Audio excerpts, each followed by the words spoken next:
there are more consumers that are Honda lovers than sometimes I feel the Honda management itself, because Honda is really a loved brand. In that 2010 to 2020 period, Honda did quite a lot to become a volumes player, but in the process also lost out on its premium appeal. I think they lost faith in India after the Brio failure? The Brio failure. The Brio and the Brio products failure. When you want to move from a smaller premium volume game to more of a mass market game, your entire value chain and the ecosystem has to evolve. If the Elevate had come earlier, with this spec, it would have been super competitive. But the mid-size SUV segment has moved on. And I'll tell you why it's come 5 years today. Hello and welcome to episode 18 of our Deep Drive Podcast, powered by Kotak Mahindra Prime.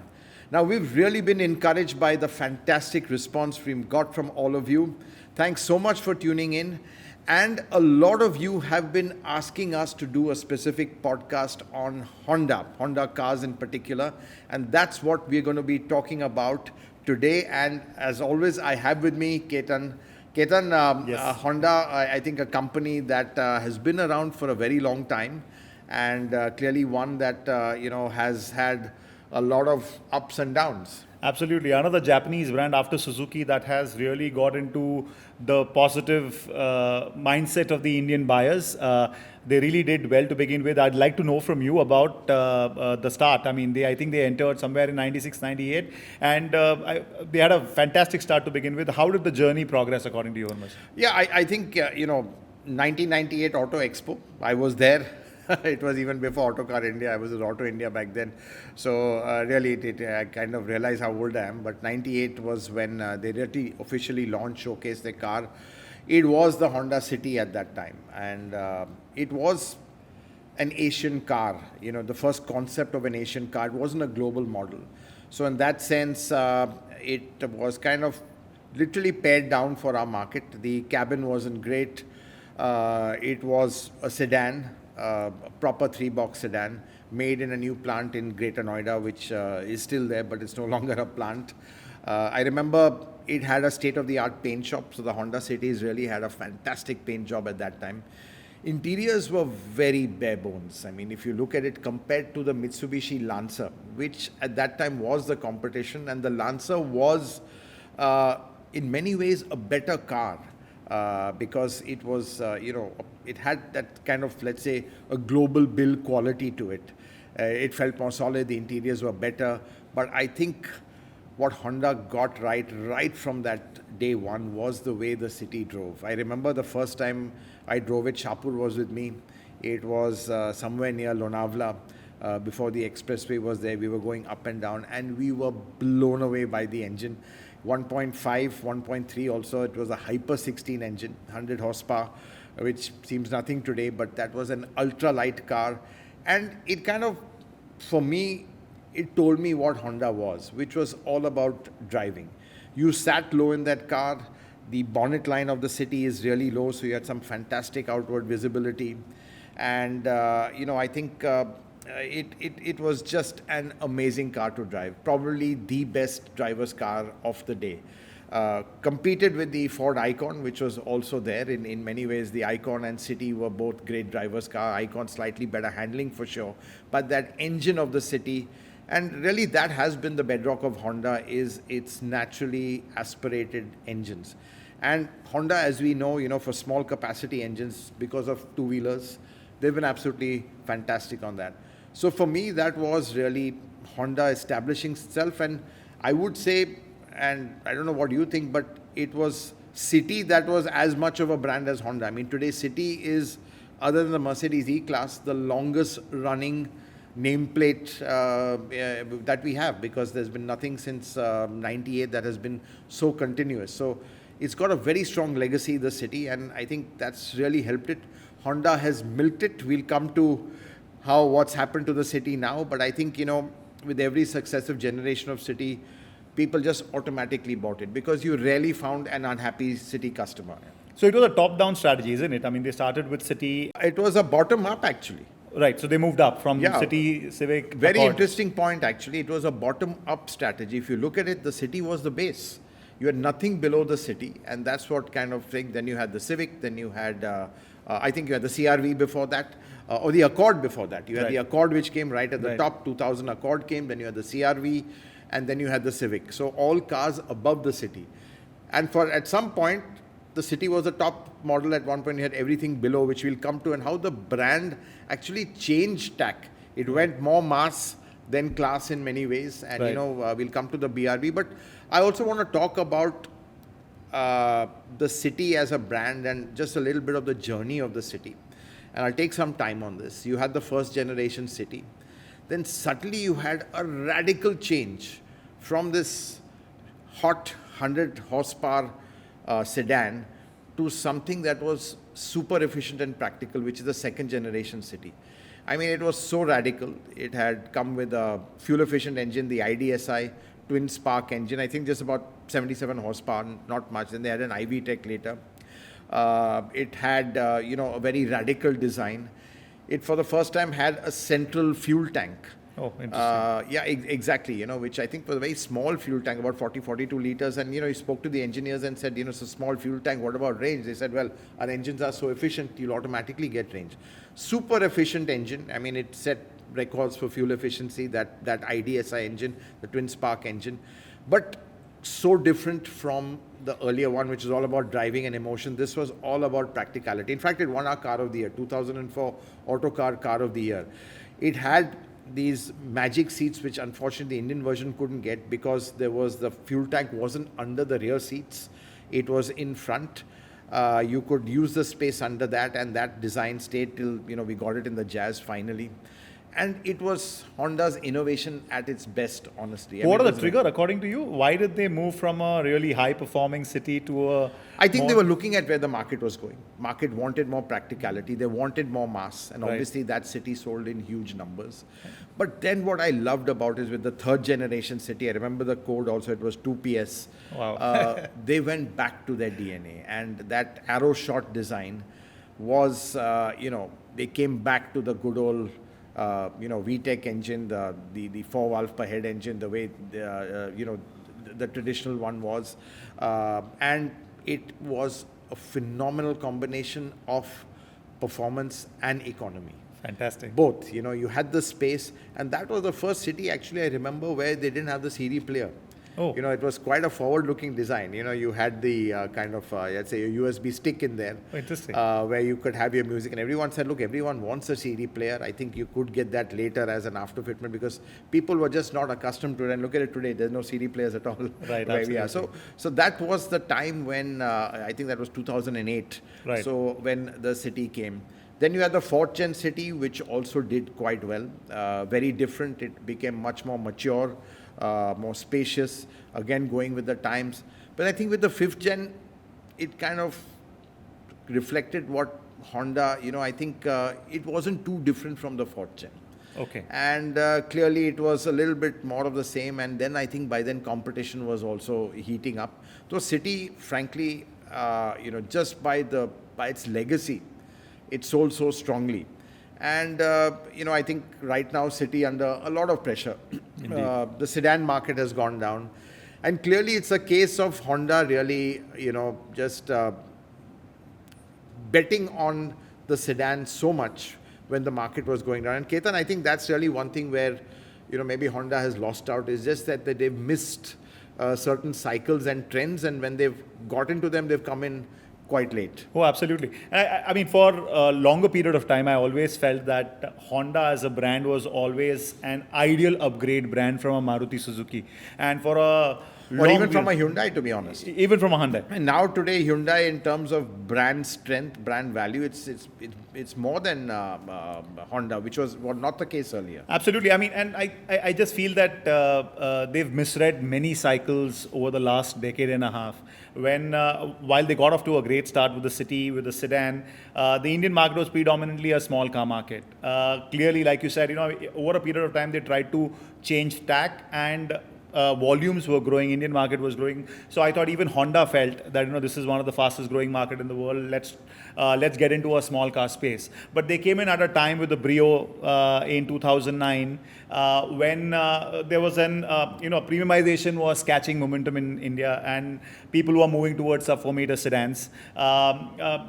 With the Desire and the Indigo CS, the market had completely transformed, and then the Amaze came a bit later. Yeah. Right. Every possible global manufacturer was looking at that sub 4-meter sedan. So Honda said, why we're going for the smaller vehicles, let's attempt Amaze. So Amaze also came in late. There was a shift towards diesel somewhere in 2010, 2011. Again, the entire market was veering towards diesel cars. Honda again lost that game and came in 2014. So again, the price gap between petrol and diesel was going down. Again, Honda missed the cycle. And for a longer period of time, a lot of us asked, market is moving towards SUVs. When can we see the Honda SUV? They did have the BRV. I'd like to get to know your view, because in that 2010 to 2020 period, Honda did quite a lot to become a volumes player. Right. But in the process also lost out on its premium appeal. That's right. And I think, honestly, what you've said, it also reflects certain limitations of Honda. Don't forget, Honda is a very small company. It's not got a lot of brands. It's a very, actually, it's a fantastic company. It's very engineering driven, very focused. And what they do, they just do it with absolute passion. I mean, for me, just talking to, I remember the engineers developing the third gen City. I mean, for them, they literally said they were appalled at the second gen City, which didn't reflect the Honda DNA of fun to drive and strong engines. So I think that was an engineering call, actually. That Hondas have to be good to drive, and the whole, and their engines are absolutely fantastic. I mean, they're just, if you just see, their cam followers, their cam fingers, it's just a work of art. Yeah. Just the way the whole IV Tech system works. Yeah. So I think, but just coming back to your points, I think they did try and go in for the, let's talk about diesel first. Now, Honda inherently was never strong in diesel. The Japanese don't make diesel. So, Toyota does, but it's really at the top end. No one makes a small compact diesel. Right. So I think, even Toyota did to some extent with the Leva and all, really not very successful. So I think they tried, they came out with an aluminium diesel, which was great because, again, Honda's philosophy is keep everything light. But with aluminium, NVH is quite high. So it was quite a noisy diesel. It was a strong diesel, but really it wasn't the cutting edge refinement engine levels that you're associated with. That's Honda. right. And again, if you look at it, 2014 to 2020, just 6 years for a diesel. I mean, what a waste. I mean, engine life cycles are typically 20 years. Absolutely. So they didn't want to go to BS6. They kind of, gave up on the diesel. Gave up on the diesel over there. So I think that's what happened. And, clearly they didn't want to go into that investment. Also, Honda was in a different mood at that time. Indian market, I think, when they went in for the BRV and the Brio, they thought Indian market is growing. Same story about Ford. I mean, the forecasts were huge that by 2020 we'd be 7 million. Right. That was the kind of thinking at the start of that decade of 2010. We were really on a moving up. But that platform fundamentally was subpar. The Brio platform. It was a compromised platform. It was a low-cost platform. And that reflected in the products that came out. You saw the interiors, they were cheap. Brio also with a glass tailgate, which was reminiscent of the old Maruti 800. There were a lot of cost cutting over there, which customers rejected. Honda, I think, got that wrong. And Honda didn't have the experience the way, let's say, a Maruti or even a Hyundai has with a budget car customer. I mean, you need to know what the customer's thinking. You can do your market research and all that, but unless you've gone through a life cycle of people buying and owning your products and giving you that feedback, you really don't know. Right. So they were going in the dark as to what they thought. Again, BRV and Mobilio, again, very compromised products. They didn't look, anything special. They didn't feel special. Again, the interiors were quite Spartan by the standards at that time. And don't forget, at that time, I think especially the Koreans, they were really pushing hard on, giving more features and things like that. Yeah. And there's one other issue with why Honda and SUVs in a way, I wouldn't say don't go together, or why Honda is not so inclined towards SUVs. Again, I was talking to a Honda engineer. They hate high vehicles. Oh, they do. They want everything low slung. So when you have a low slung SUV, it doesn't have the SUV stance. Correct. And it doesn't really look like an SUV. CRV, again, a classic case. If anyone who's had a CRV will swear by it. It's absolutely brilliant to drive. Even we've driven the CRV. It is so planted. Honda likes low center of gravity. That's how it is. All their cars are low slung. The Civic, when it was launched, great car, huge ground clearance problems because it was very low. I mean, they don't like their car stall. It's like, it kind of is like a philosophy. They want the car as low as possible. Going back to the first generation City, if you ever jump into a first gen City, you'll see how low you are sitting. But again, you have that low window line, which gives you great visibility. So I think clearly that was the issue with thing. But having said that, they've literally kind of eaten humble pie, and look at the Elevate. It's one big, boxy, tall SUV, which has a lot of road presence. So literally, the market, they've listened to the market and given that, but again, very, very late. So, it's so many missed opportunities from Honda. And Honda is a brand that, everyone loves. I mean, people who've had a Honda, they just love the cars. And the sense one get is that, Indian Honda owners love Honda more sometimes than the company does, because they haven't really put their whole heart into it right now. Playing out of character is something that Honda tries to avoid, right? I mean, so absolutely. I'd like to delve a little bit on that small car platform and their endeavors to go compact. What was your assessment when they pivoted from the bigger sedans and premium vehicles, when the shift happened towards more compact vehicles? And at that point in time, there was a lot of noise about wanting to design in India, make in India, right size for India, right cost for India. Were there any positives or learnings out of the platform that they did while I was a Brio owner, and I had a great time driving around that vehicle. And again, I swear by Honda car. And exactly. I kept telling my wife that, if we ever graduate to our next vehicle, it will be a Honda. But again, the options that are there, they're very limited. So I'd like to get to know your views about the transition from sedans to the compact vehicles, engineering-wise or strategically, product positioning. What was it? What is it that Honda got it wrong, or what is it that they learned from it?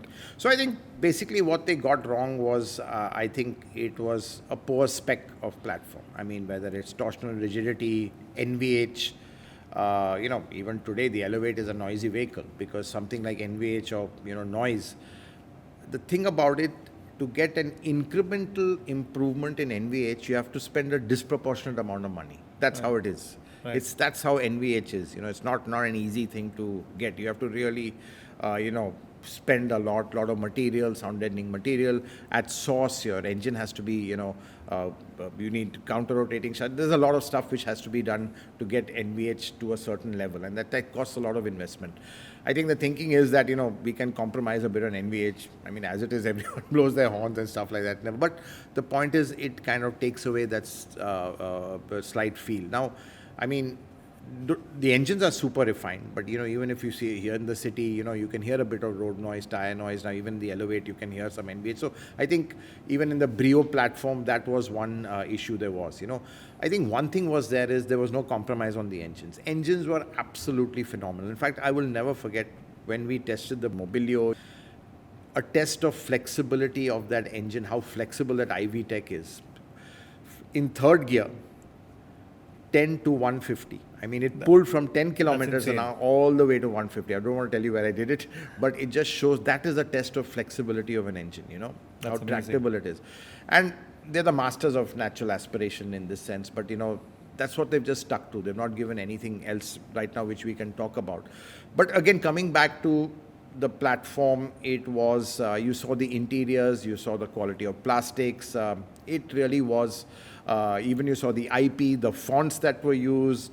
It looked like there was just some cheap transfer on it. It really was very, very cheap. The HVAC control knobs. I think the interior was really not great and up to the mark. And you could see there was a lot of cost cutting in there, and customers rejected it. The problem with Honda and a lot of global OEMs is they don't know really how to value engineer, or they don't want to value engineer, because then you say, no, it doesn't meet our standard. Right. Then the only way they can save costs is to start decontenting or using something which isn't up to the right luxury spec which people want. Yeah. It also calls for a lot of different approach, right? When you want to Absolutely. move from a smaller premium volume game to more of a mass market game, your entire value chain and the ecosystem has to evolve. Exactly, and I think Honda is another company that has got into what people call a red ocean, which is Maruti stuff. I remember Carlos Tavares said we don't want to get into a red ocean, which is a sea of losses where companies like Maruti are there just waiting to devour you. They know that market.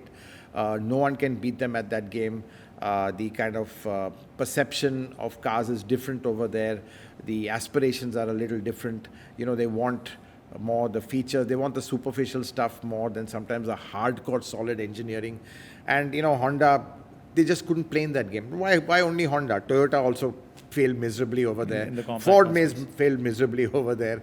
I mean, everyone's failed miserably. Even Nissan and Renault, even with the Quid, haven't really been able to crack it. They've come closest to it. So it was a big mistake. I think everyone's learned, don't go into that territory. Just forget that and move more up market. But that's where the volume was at that time. That's where the heart of the market was. Right. Now it has moved up. The center of gravity has moved up into the 10, 20 lakhs segment over there. So I think that's what it was. And Honda felt that, look, if we have to be serious in India, we can't just do it with the city. We have to go mass. So the thinking was right because the forecast was also over there.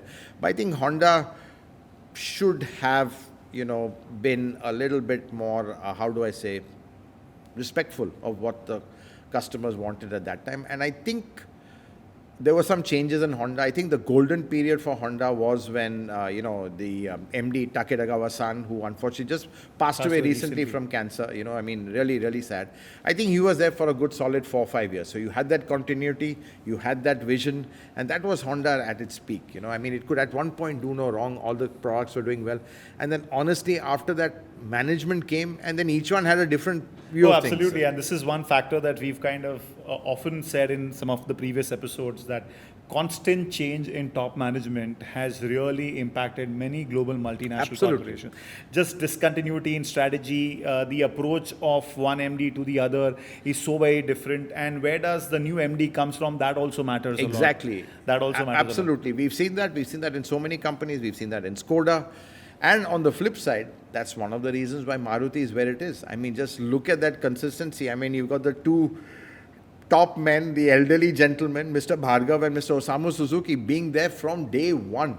Amazing, and still controlling the reins, and that really is one of the reasons for Maruti's success as well. So you're absolutely right. Too much change. And I think, frankly, to be honest, I don't think they came with that focus. I think they lost faith in India after the Brio failure? The Brio failure. The Brio and the Brio products failure. Right. That time also they lost faith in that, hey, everyone's talking about this is the big new golden goose, the market. It wasn't. It was always the market waiting to happen, which never happened. That was the hard period from 2014 to 2020. Yeah, exactly. And the market barely grew. Absolutely. So I think they lost interest. Now Honda's being a small company, they have other issues in other markets as well. They have limited R&D, of course, so they can only deploy so much. So why would they deploy it in a country where they are not making any money? They would typically deploy that in other markets as well. They've got the US, they've got Japan, they've got other markets where they have to be more present.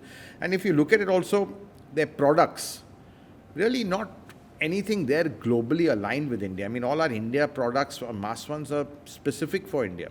Right. And even Amaze, which was a sub 4 meter, again, they did a good job on that. If you look at it, the way they'd integrated the boot, the space inside. So Honda engineers are brilliant. They can do it when they want to. But I think then it got into a stage of they wanted to be profitable. I think that was what they were looking at. So it was profitability over market share, and even at the expense of brand. It led to a massive correction. They had to shut down their Greater Noida factory. The workforce was almost halved. The portfolio was pruned. But that phase of 2014 2014 to 2020, the difficult period that we were talking about, also led to a lot of confusion. There was a lot of back and forth with regards to CBU, CKD models. They felt that maybe they were going a little too mass, so they wanted to bring back the premium appeal, and in the process, they introduced and discontinued. I mean, that again, really, the stop-start is really not good for the brand. We saw that with the Civic again. I mean, it was the first Civic was fantastic. Other than the ground clearance, it was such a futuristic car. You saw that cockpit it had. It was really, again, Honda innovation at its best. I mean, that Civic was fantastic, butter smooth against the Corolla, which was the more practical one, but the Civic was the much more appealing one. And I think at its peak, Civic was doing about 1,800 units a month. Wow. You can imagine. So that was really how, and at that time when that segment hadn't evolved. So really... Around 2010. That's right. Yeah, I think, 2010. Pre-2010. Exactly. So I think, Civic, they got it back. They skipped a generation. They got it back. And again, they just closed Civic and CRV because... They were losing money? No. The plant shut down. Right. They closed the plant. I think... Again, this two-plant strategy has been a millstone around many OEMs, like including Ford. Right. I think finally they realized this plant is, you can't be producing cars here. It's making a lot of loss. So they wanted to cut their losses. So they stopped production there. But instead of investing in retooling Tapukara to make these cars, which was again a cost, they didn't want to do that. They just stopped making the CRV and the Civic. Okay, there were small volumes, but it was really important from a brand point of view. There are so many CRV lovers, there's so many Civic lovers, and that's exactly what I'm saying. I think there are more consumers that are Honda lovers than sometimes I feel the Honda management itself, because Honda is really a loved brand. People love the cars, they swear by them, and like you, there are very few unhappy Honda customers because it's got a delightful blend of, emotion, is good to drive, and they're reliable. And they are efficient. Right. And they are cheap to run and maintain. They just go on and on and on. It's not like some German brands, which are great, fun, very appealing, but then, they hit you, sting you with some fat maintenance costs and things like that, and some unreliability. This conks, that conks, AC goes 1 lakh for that, that sort of thing. Hondas, no, they just go on and on, somewhat like Toyota. But what's fascinating is that they're so much more complex than Toyota in terms of their engineering.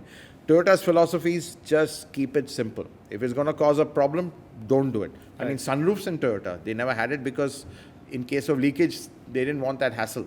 Right. But interesting. Honda, will find an engineering solution to, give that emotion and factor in the reliability as well. So I think it was a difficult period, but Ketan, right now also, I think let's talk about the present. Elevate has come in. Right. It's done well, but still not got the numbers. No, absolutely. I mean, if you were to really reflect on the numbers, prior to Elevate launch, Honda's average monthly sales had come down to almost 4,000, 5,000. Launched in last August. One was hoping that these numbers would significantly move up. Let's take a quarter of April to June of this calendar year. And numbers are again back to 4,000, 5,000. Clearly, one was expecting Elevate to do a lot more in the Indian market. I'd like to get to know your views as to why do you think the company has not been able to sustain that initial momentum. I had heard these numbers of 20,000 bookings just within few months of the launch, but they could not sustain the momentum. What, according to you, from a product standpoint, that you saw was missing? So I think the Elevate is a really solidly engineered product. I personally think it looks good. It's got the road presence. Honda have gone the other way. They've realized you have to give road presence, really against the grain of what engineers want, because they want aero, they want that low CG, which I've been talking about, but they've delivered it. I think interior packaging is good, very functional. Ride and handling, again, superb. All the Honda attributes are there, but frankly, it's not enough. And again, it goes back to one point. The Elevate has come, to be honest, 5 years too late. Again late. Because if the Elevate had come earlier, with this spec, it would have been super competitive. But the mid-size SUV segment has moved on. And I'll tell you why it's come 5 years today. Because in 2019, in fact, our own Mayank Dhingra broke this story in Autocar Pro. Honda was on the verge of launching the HRV, which is again a mid-size SUV. It was called the 2XV was the code, I remember that. and they pulled the plug at the last minute. Oh, no. They had tooled up for it. In fact, they compensated suppliers. Wow. For the tooling which they paid them off because obviously the suppliers had invested. The last minute they pulled the plug. They suddenly got cold feet. They realized Kia had launched the Seltos, MG was there, and they had come with a dazzling array of connectivity, equipment, touchscreen, how the Koreans do it. I mean, just a kind of full, carpet bombed everything that was there with multiple variants, DSG, diesel, the works. And suddenly they realized, hey, I mean, we will not be competitive. Under-equipped for the market. And localization wasn't very high. Localization at that time, they could only manage 30%. And they took the call that, look, we haven't, got... and then they started working on... I think 3 US is this Elevate platform. Yeah, that's right. So they started working on that. But this is taken very, very long. And the problem with Honda and a lot of Japanese manufacturers, once they start along a program, they're not flexible. They don't change at the last minute. You've decided the spec, this is the product. Gateways are defined. Then you will go on, you won't deviate from that. That's what they do.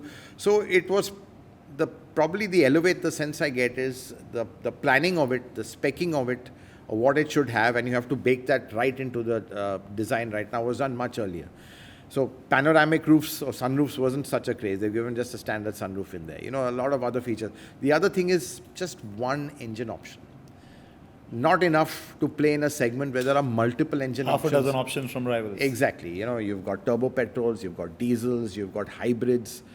They don't have that. They don't have a diesel, which I think is very important in this segment. SUV space. Exactly. I mean, Creta, top dog in this segment. A lot of big proportion is still diesel.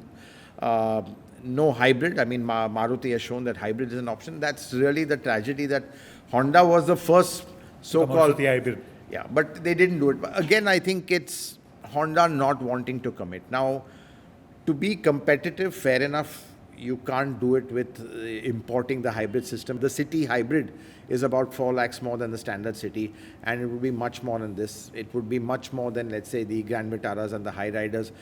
But Honda should have kind of foreseen this, localized, put their money and localize the hybrid system because they're very strong in that to offer a hybrid. So they have a turbo petrol in this, again, which would have been strong because SUVs need that mid-range punch. They need that feel. Again, it may not have been the biggest volume seller, but it would have all added up. So I think right now what Honda is banking on are the exports. And Ketan, I think exports has been something that's worked quite well for them, hasn't it? Yes, I think after 2020, after correcting and restructuring the operation, there was a call taken that let's start utilizing India from export standpoint as well. Surprise, surprise that Elevate export has crossed already 50,000 units. And clearly that adds to the bottom line. Thanks to all the restructuring activity that Sumura-san, the current MD, had undertaken when he came on board just before COVID, the company had posted their best ever revenues, profitability in FY23. But that's the thing. So, I mean, while we might lament what Honda hasn't done, I think at the end of the day, they made profit, didn't they?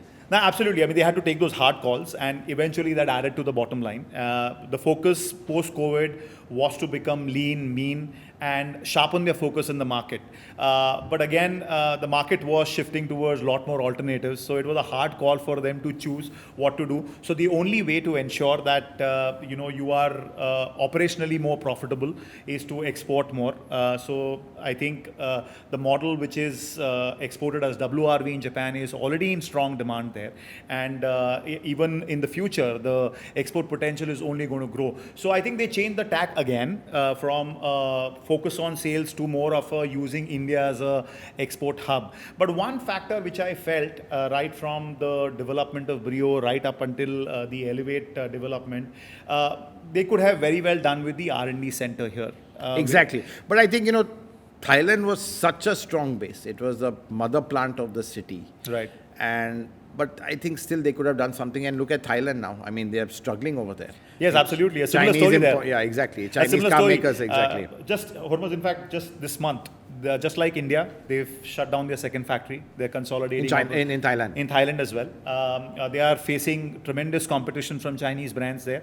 The volumes in the Thailand market has been hovering around 100,000 units. So clearly, looking at the challenges that they're facing in Southeast Asia, looking at the volumes that they have in India, and the wish that they have of exporting more out of India. I understand that there have been several top level visits that have happened in India. So clearly one is hoping that given the fact that, top board members having visited India and with Southeast Asia becoming weaker, probably the stakes with regards to India is only going to get bigger. In fact, I'd like to get to know from you about the Elevate platform and what can one expect, because they got it wrong with the Brio platform, but with the Elevate platform, can they do a lot more? They can do a lot more. I think, as we know, they're looking at a full EV on this platform. Right. But what I've also heard, there's a bit of a pushback for the EV because the way the EV, the question is, no, there's another plan. I mean, it's a transition to an all-new platform called the PF2. Okay. PF2 is their future platform. Right. So again, everyone, don't worry, Honda's going nowhere. Everyone thinks that, when companies do bad, they're going to pack up. Not the case at all. Honda has got a future. They are banking on this. It's just that they're a little slow and they keep missing the trends, as we've said. They completely missed the SUV trend. Absolutely. And they've just come with one Elevate, which, again, could have been so much more. In fact, Honda could have done so much more. 7-seater, subcompact SUV, mid-size SUV. They just come with this. Right. So they really not put their heart into it. But again, they've decided not to go hybrid. Again, what it tells you is that hybrid is very expensive and they can't do the hybrid cheap. Doesn't make sense without government stops. Obviously, they have to do electric because they have to meet CAFE. As it is, Honda is not CAFE compliant right now. And if the fines were imposed, I think it would be up to 50,000 rupees per car. Oh my and God. from what I understand, they made a provision in their books for that. So, it's quite a lot because the current range, they just cannot be CAFE compliant. So the current delays in EV could actually pose... Well, it's not. I think it will happen. I think the Indian... India wants it, but I think the thinking maybe in Japan is that, look, we are coming out with PF2, which will be in 27. That will also have an EV. So PF2 has got a lot happening on it. You'll have an SUV which is even bigger than Elevate on the PF2. So it might be even a 7-seater. You'll have the next gen City on PF2. Lovely. You'll have a subcompact SUV on PF2. So PF2 really is the future platform, and that's really, but it's a long way off. What's the timeline like? I think 27. 27. Yeah, so I think the BEV, the electric, let's say Elevate is due for N26. This is happening 27. So, you're already going to have, and that the PF2 is an electrified platform as well. Right. So it can take, and it's hybrid as well. Right. So they're doing everything. What they should be doing. So eventually we're going to get a localized hybrid from Honda. Yes, you will get a localized hybrid from Honda. That's the feeling. But it is taking time. They've just, again, been a little slow to this. But it is exciting. They have a exciting future. It's just that in the transition, what they do. So I think we will see an electric Elevate, which they have talked about. But I think, again, it's I don't think they're putting too much of their heart into it. But I think they're banking on PF2. I think they've realized, like all companies have realized, India is a very critical market. We have to make it work in India. They've seen what's happening in Thailand. They've seen what happened. And I wouldn't be surprised that with PF2, the center of gravity starts shifting to India more for these products. But, Honda, really sad in a way that, it's such a great brand. I mean, I've had such fantastic drives in a Honda. I mean, for me, that first gen City and even the current City in many ways, it just puts a smile on your face where the Vaid just revs to, beyond 7,000 RPM. It's just a joy.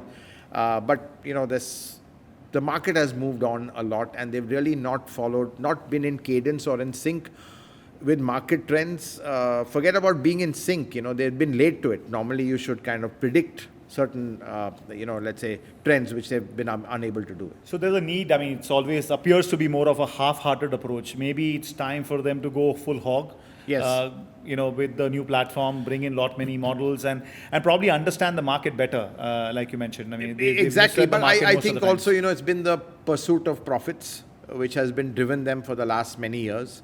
And as you said, they've made money. So, you can't fault them on that. So, exactly, while we may lament and, social media will take off on them, at the end of the day, you are answerable to shareholders, you're answerable to other stakeholders.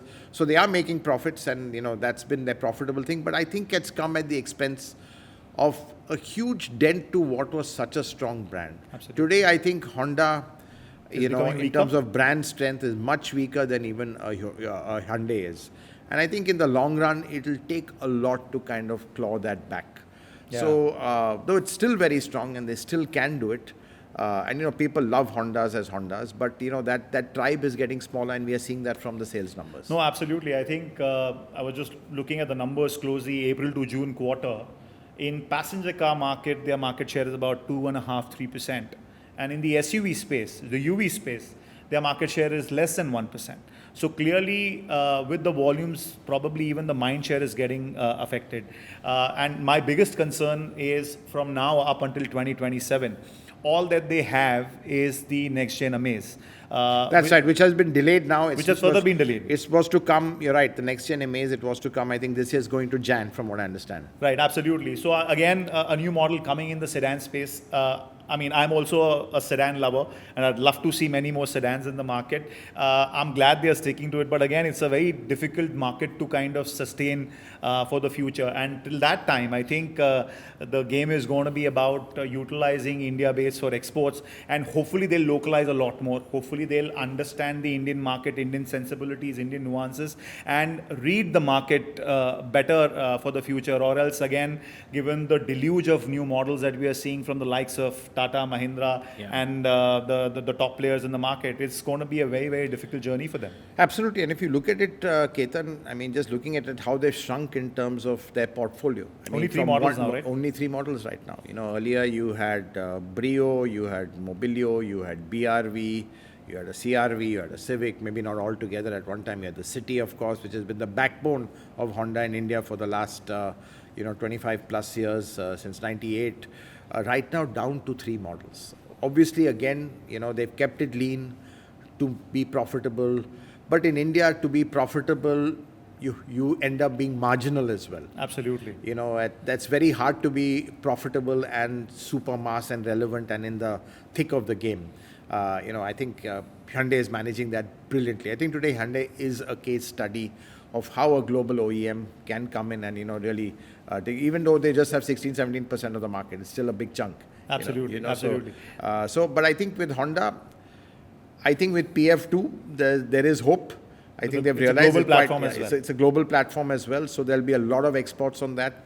They've tasted the success of exports, and I think that's one edge Honda and other multinationals have over Indian companies, because let's face it, Tata and Mahindra have no global exports at all. They're only domestic companies. Correct. And you'll get then, let's say products which will have a more global appeal coming to India. So I think there is hope, but it's been they've lost a lot in the process, and it'll be very difficult for them to claw this back. And talking to friends in the industry, the other sense that I'm getting is that more or less the ecosystem is aligned to this consolidating phase, so to say. Again, it's happening way too often with Honda brand in India. That from 24 to 26, it's about ensuring that the company is profitable. It is about ensuring that the dealer ecosystem is making But money. the dealer ecosystem is still very, very good. Yeah, absolutely. And again, you speak to the dealers, they're still, there's not a crazy pressure. There's no push of metal like you see with other brands. So they understand their dealer partners well. The consumer have a very positive resonance towards the brand, and hopefully with the exports, they can tide over these next 2 years, and hopefully we'll be ready with bigger, better Honda models for future, which is more, which resonates more with the Indian buyers' needs. Yeah. Absolutely, and I think with that we can wrap it up. Honda, it's a brand we've all known, and let's not forget we've known it from 2-wheelers, Hero Honda. Yes. Really it established the brand. It went mass. It's gone to every corner of the country. Even generators are Honda. So really, Honda is so much a part of the DNA of Indian motoring in so much sense. So I think clearly it's a brand that still has got a lot of cachet. I think, there is a strong future with the new models coming out, but how fast, how quickly they can do it, that all remains to be seen. And with that, it's a wrap on this edition of Deep Drive. Thanks for tuning in. And don't forget to subscribe to our channel, because we are out every week on Saturday at 11 o'clock, and you'll be notified and you can tune in. And again, thanks so much for watching.